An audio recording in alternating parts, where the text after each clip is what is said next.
Ternyata kita sudah masuk ke materi yang ketiga, yaitu keberlimpahan.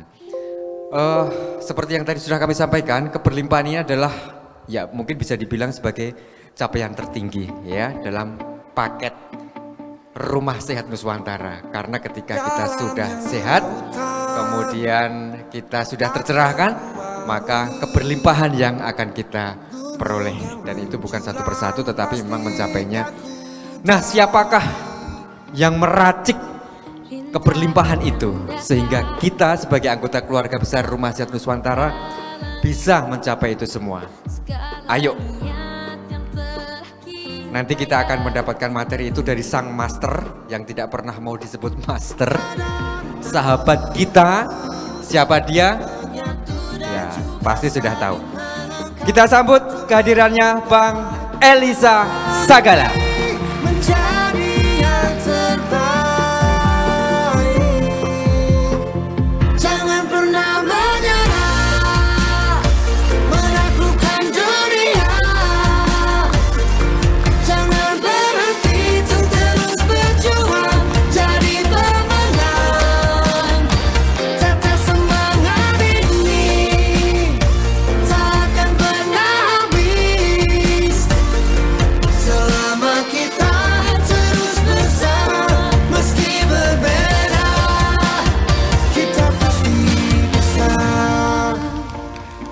Selamat sore Bapak Ibu, masih semangat?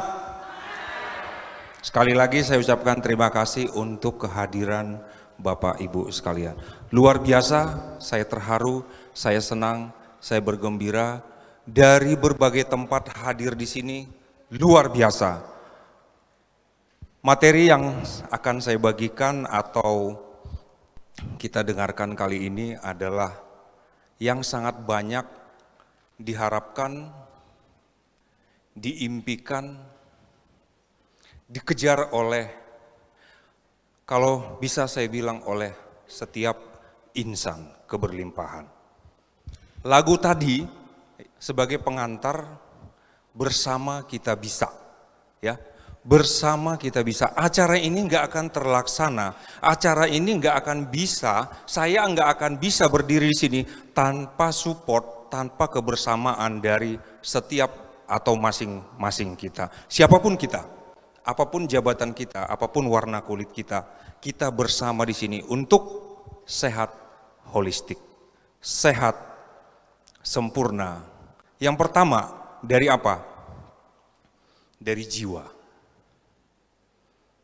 Tadi Bro Riko sudah menyampaikan energi, frekuensi, vibrasi. Bapak Ibu bisa mendengar saya bicara karena saya sedang memvibrasikan energi dalam bentuk suara. Itu bukan mistis, itu bukan klinik. Pikiran kita adalah pengendali energi. Kita adalah energi. Apapun yang ada di alam semesta ini adalah energi. Setiap kita berpikir, kita sedang memvibrasikan energi. Itu bukan mistis. Kalau itu mistis, berarti semua yang ada di ruangan ini, 100 orang lebih adalah makhluk mistis. Setuju? Bukan. Nyata toh? Nyata. Siapa yang pegang botol air minum? Masih ada air minumnya. Tolong diangkat. Di sini ada orang yang membuat saya keder sih bicara ini. Bu Mevi. Air ini disebutnya apa kalau dalam kimiawi? H2O. Itu kan disebut oleh manusia. Itu kan elemen alam. Air adalah elemen alam, benar gak? Itu bisa kita lihat. Sekarang saya bicara, duduk tegak, tarik nafas. Bapak Ibu bisa melihat nafas Anda masing-masing? Udara toh? Itu mistis atau nyata? Nyata. Jadi, saat kita duduk hening, tenang, apakah kita sedang bermistis ria?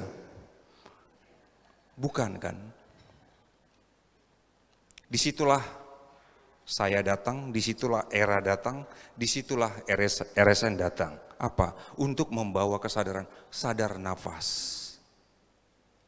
Saya bukan bicara tentang agama, nafas kita, mau apapun agama kita, nafas kita tidak bertanya, agamamu apa? Kalau kamu bukan seagama denganku, kata nafas ya, aku nggak akan membiarkanmu bernafas. Apa pernah nafas begitu? Nggak pernah.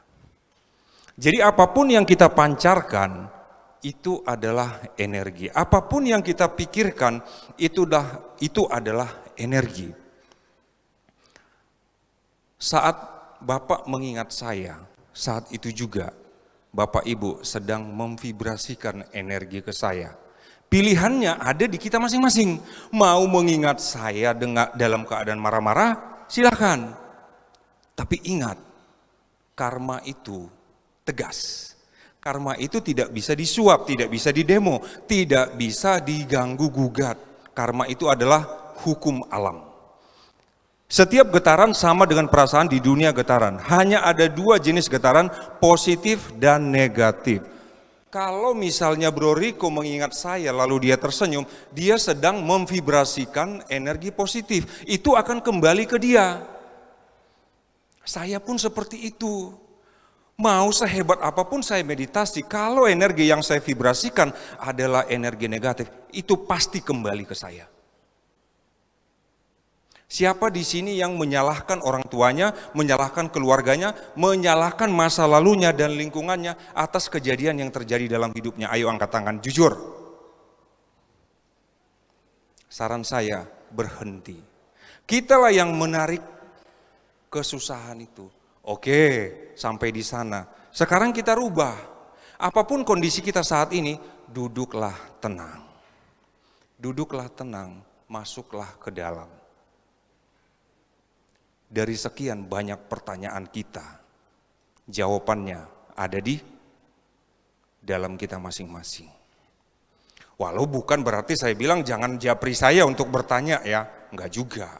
Kita perlu sharing, kita perlu saling memotivasi satu sama lain. Nah, terkait dengan keberlimpahan, tadi di judul awal, hidup suci. Karena saya masih beragama dan pasti terus beragama, saya mengambil kata hidup suci. Nanti akan kita lihat kenapa saya ambil kesimpulannya, untuk keberlimpahan perlu memilih hidup suci. Yang pertama, pikiran. Tadi sudah saya ulas, pikiran ya. Pikiran kita ini adalah pengendali energi tersebut. Di salah satu buku kuno ada disebut, jagalah hatimu, jagalah pikiranmu, karena dari sanalah ya kehidupan kita ada di sana. Jadi tadi ada beberapa yang angkat tangan, apapun yang terjadi saat ini di kehidupan kita, itu akibat pilihan-pilihan kita di masa lalu. Siapa yang memilihnya? Saya? Atau diri kita masing-masing? Sekalipun diadakan pemilu sekali 5 tahun, pilihan diserahkan ke kita masing-masing toh. Mereka berkampanye, Pak Jokowi ada di sini kan? Mereka berkampanye, tetapi keputusan ada di kita masing-masing. Bukan di Pak Jokowi, bukan di Pak Prabowo, pilihan ada di kita. Mereka hanya memamparkan, mereka hanya menawarkan, mereka hanya mendeklarasikan janji atau diri, seperti apa mereka akan memimpin. Seperti itulah hidup kita. Pikiran, jadi sangat perlu menjaga pikiran kita. Ya, pemahaman ini sebenarnya bukan pemahaman baru. Ini pemahaman yang sangat kuno. Siapa yang datang ke sini nggak pakai pikiran, maksudnya nggak berpikir. Ada yang sampai di ruangan ini tanpa berpikir? Tiba-tiba bangun pagi udah ada di ruangan ini, ada. Nah, berarti semua orang-orang yang ada di sini adalah orang-orang atau manusia yang bisa berpikir.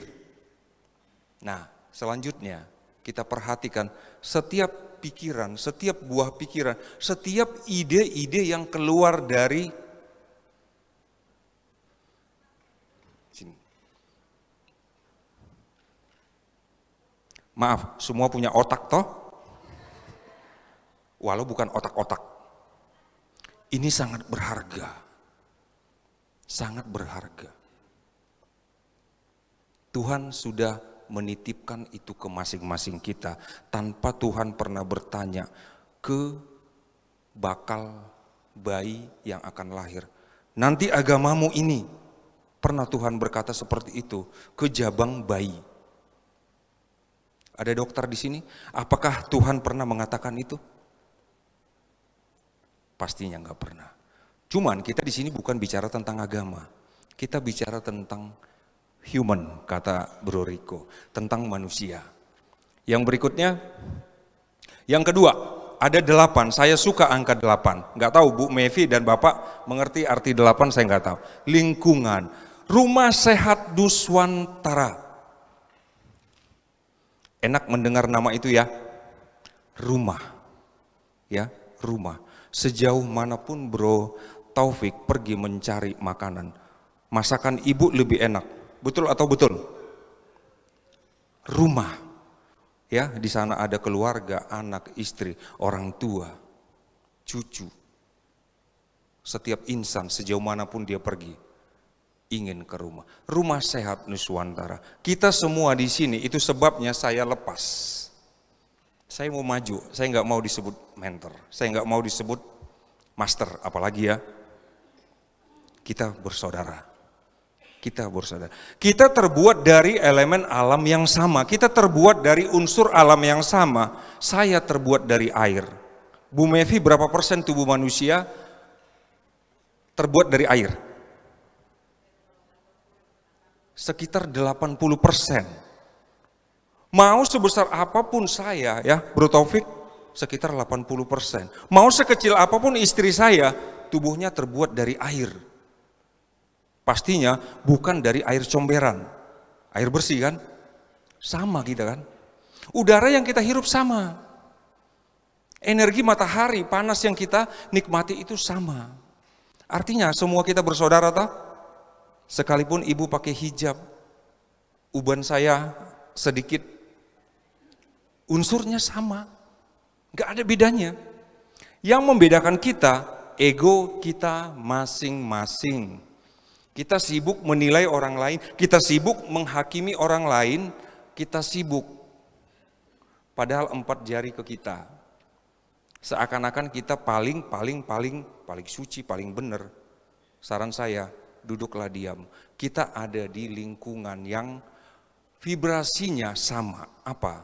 Sama-sama memotivasi. Itu sebabnya di RSN saya larang di grup. Kalau mau curhat, kalau mau nangis-nangisan, di pojok kamar aja ya. Jangan di grup. Apalagi membagikan foto yang yang ada beberapa yang masih berjuang, itu langsung drop. Kalau mau bagi foto ke saya aja, tapi ingat saya nggak akan buka sebelum Bapak Ibu sembuh. Curhatan Bapak Ibu nggak akan saya buka sebelum sembuh. Ini saya kasih tahu. Karena apa? Saat saya membaca itu, saya sedang menyerap energi negatif yang Bapak Ibu bagikan. Jadi dengan kata lain sebenarnya saya larang curhat. Apalagi saya udah kasih saran lalu nggak dilakukan. Emang lu pikir gua tempat sampah? Cukup di pojokan kamar aja. Selesaikan di sana dengan guru sejati kita masing-masing. Siapa? Terserah mau menyebutnya apa. Mau menyebutnya Tuhan, mau menyebutnya Allah, mau menyebutnya apa, terserah silakan. Yang namanya Sang Maha tidak akan tersinggung dengan apapun perilaku kita. Kalau dia tersinggung berarti dia lebih rendah dari manusia. Ya toh? Masa iya baperan sih Sang Pencipta? Yang benar. Yang ketiga.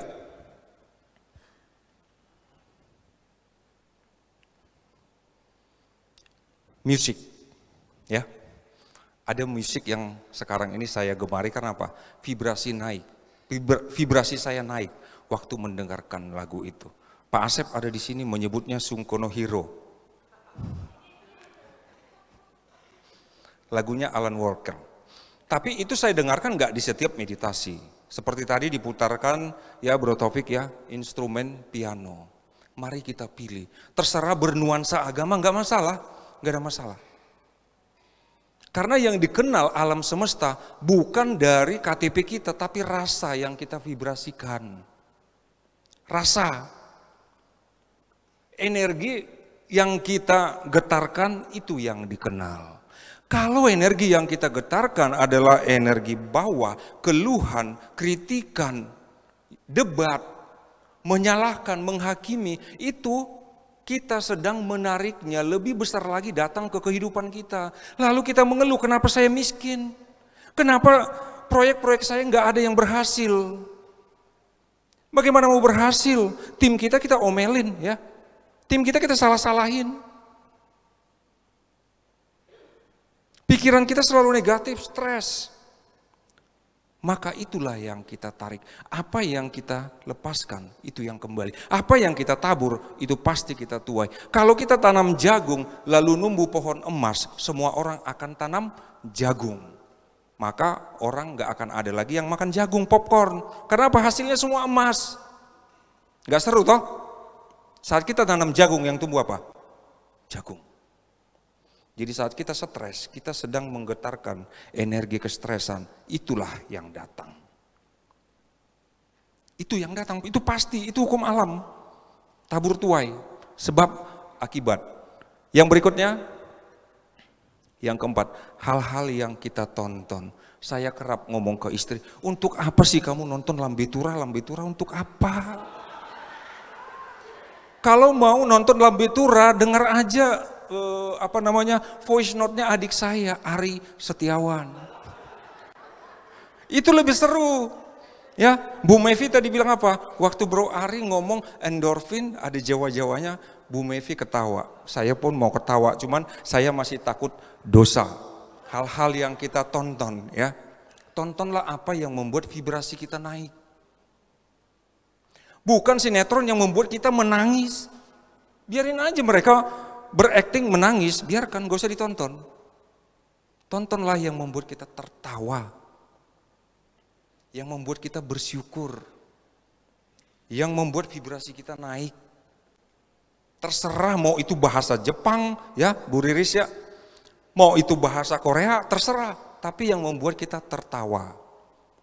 Intinya vibrasi rasa, jaga pikiran, jaga vibrasi rasa. Yang berikutnya, suasana hati. Suasana hati. Bergaullah dengan orang-orang yang membuat suasana hati kita tenang. Apakah itu di rumah, ya? Kondisikan. Terutama saya melihat di sini banyak ibu-ibu. Ibu-ibu itu, wanita itu adalah Padma kehidupan. Siapa yang pernah melihat Monas? Bawahnya itu adalah lambang Padma, teratai. Ya, itu kekuatan Monas ada di situ. Pondasi toh. Ada laki-laki di sini yang lahir dari laki-laki? Pastinya dari perempuan. Wahai ibu-ibu, rumah tangga Anda ada di hati Anda, lalu keluar dari mulut. Saran saya, berapa orang muslim di sini? Sebelum masuk rumah, apa yang Bapak Ibu ucapkan? Pernahkah Anda, Bapak Ibu, mengucapkannya dari hati atau sudah spontanitas? Pintar. Saran saya, ucapkan dari hati. Apa arti Assalamualaikum?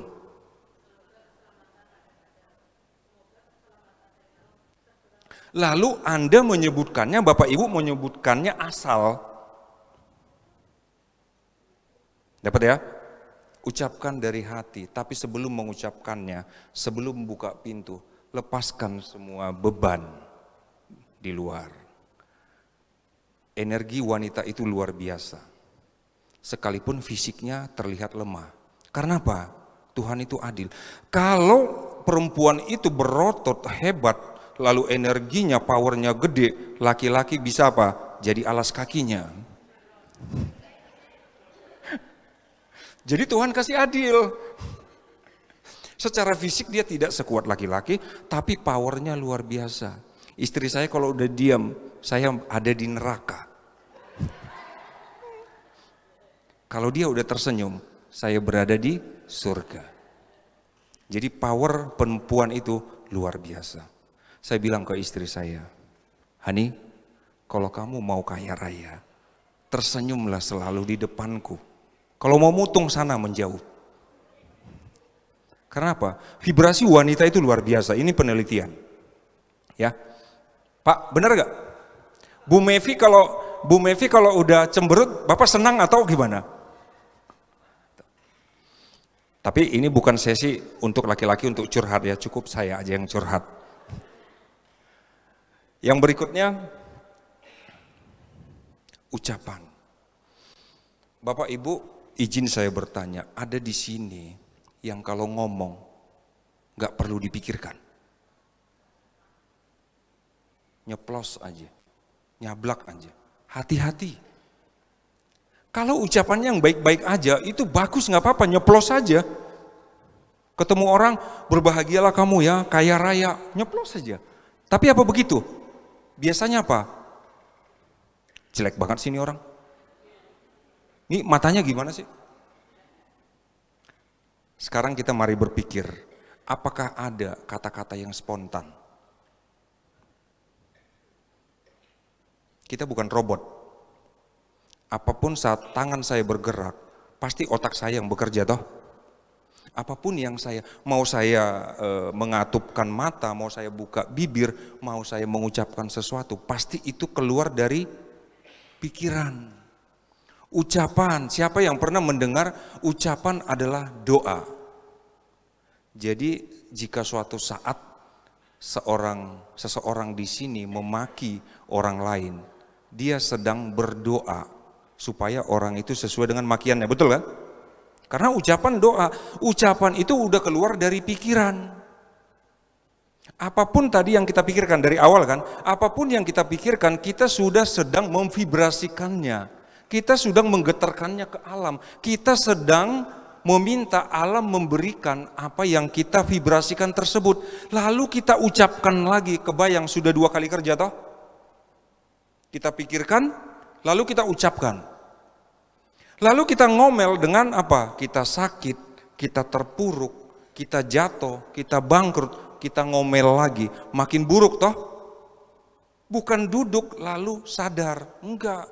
Menyalahkan orang lain, menyalahkan lingkungan, menyalahkan keadaan, menyalahkan semuanya, menyalahkan Jokowi.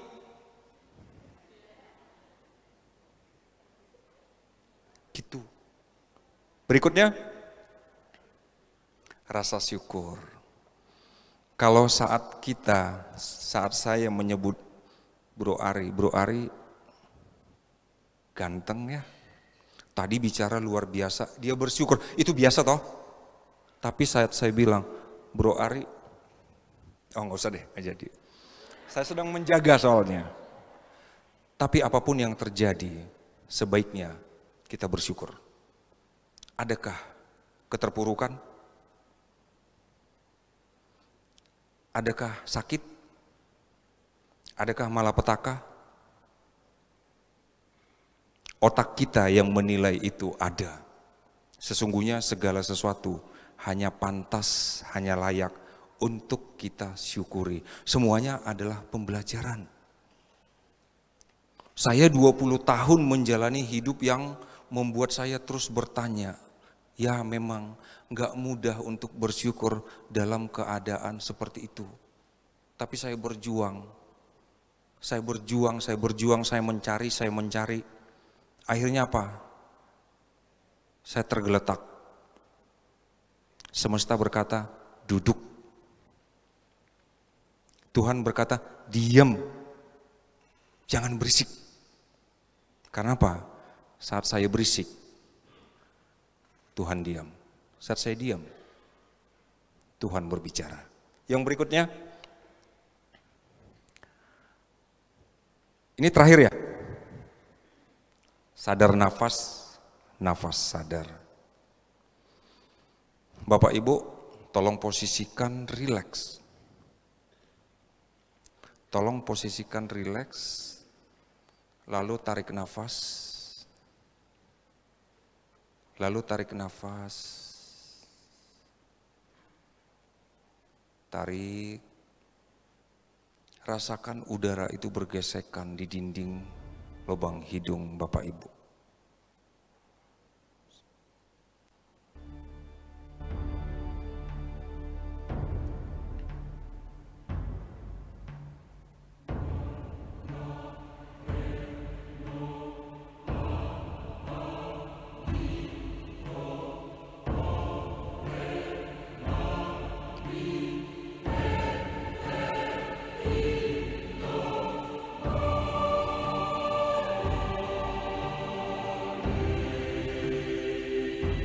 Tarik nafas.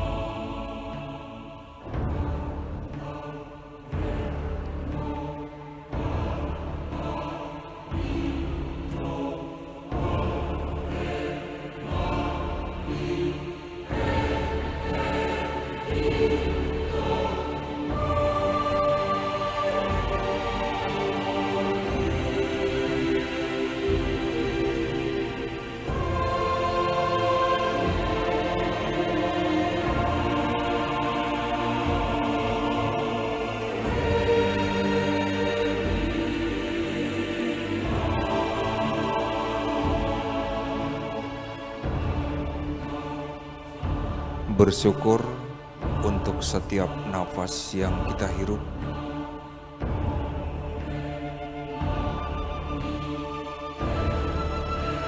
Tarik, rasakan, nikmati, bersyukurlah.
Terima kasih, kembali ke kesadaran.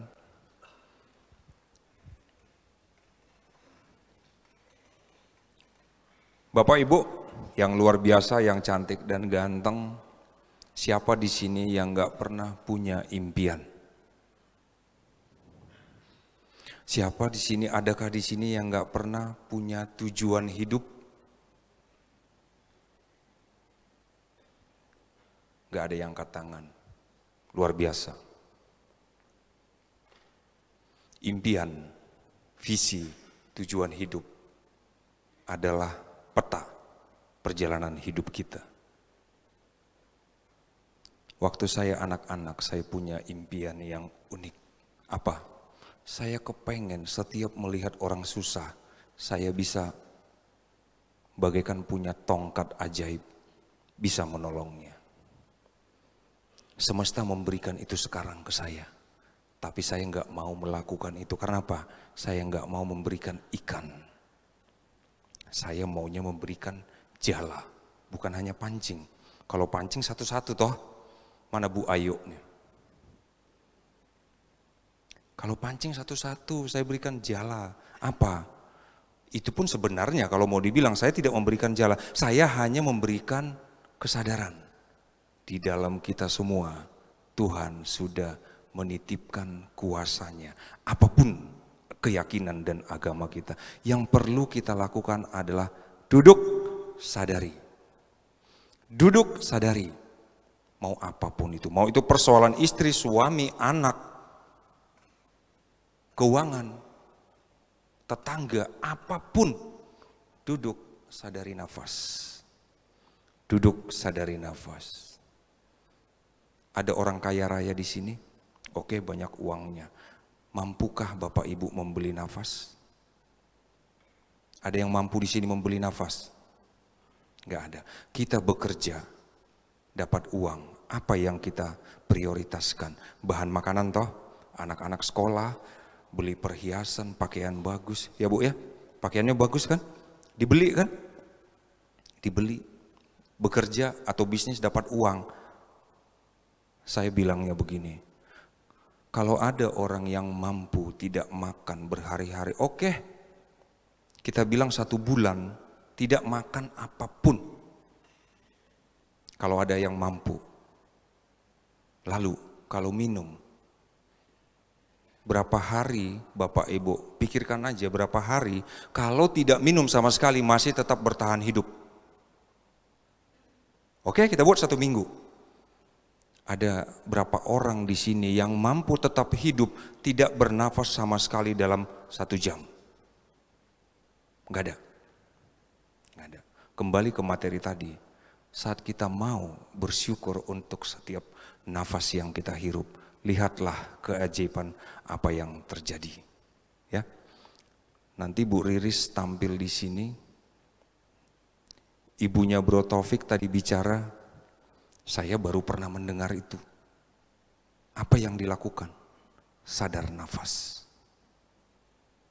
Waktu pikiran kita itu sangat tenang melalui latihan nafas sadar yang udah ditekuni bertahun-tahun, kita bisa mengendalikan energi.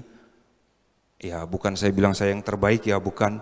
Saya bisa waktu melihat wajah Bu Riris, wajah Bu Lasti yang ada di luar negeri, padahal saya belum pernah ke sana, lalu mereka merasakan hal yang sama di sana. Itu bukan mistis. Itu saya memvibrasikan energi.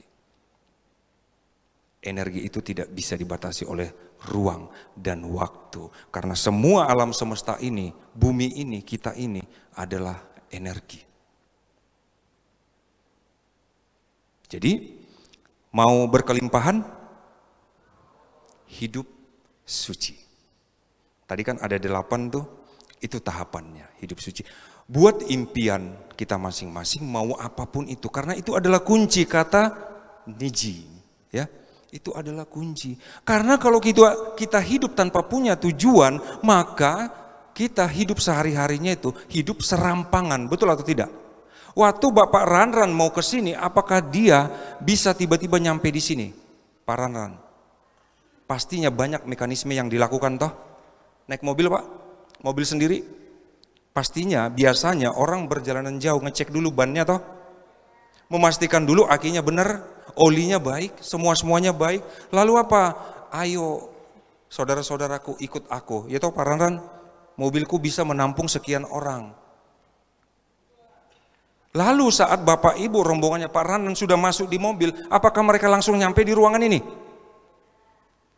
Mereka punya tujuan toh, kemana Pak? Di sini kan, duduk di kursi itu. Lalu untuk duduk di kursi itu mereka memikirkan mekanismenya. Ya toh? Apa? Nyetir. Tadi beberapa mereka yang ngomong, setiap jam meditasi mereka nunggu, mereka parkir. Untuk apa? Untuk tetap bugar sampai di sini, ya toh? Semudah itulah hidup kalau kita sudah rajin, terlatih, tekun, sadar nafas. Mari itu kita lakukan kalau mau berkelimpahan. Ya, tambahannya sedikit, jaga vibrasi, jaga rasa, bukan hanya di rumah tetapi di lingkungan kerja. Misalnya ada pengusaha di sini, sampaikan ke semua tim untuk berbaik hati aja ke siapapun. Misalnya berdagang, sampaikan ke tim supaya mendoakan mereka yang silih berganti hadir di toko, ya. Mau lewat telepon, mau lewat chatting, mau lewat email, itu tetap jaga. Tebarkan vibrasi baik. Tebarkan vibrasi baik. Bayangkan kalau semua kita yang di ruangan ini aja melakukan itu kan efek bola salju, pasti mengalir ke orang lain. Kita lihat setahun, 2 tahun, apa yang terjadi dengan Nuswantara.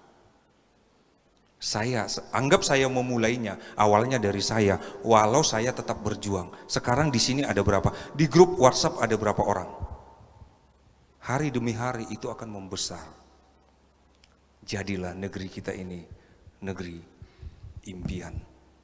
Ya. Salam berkelimpahan untuk kita semua.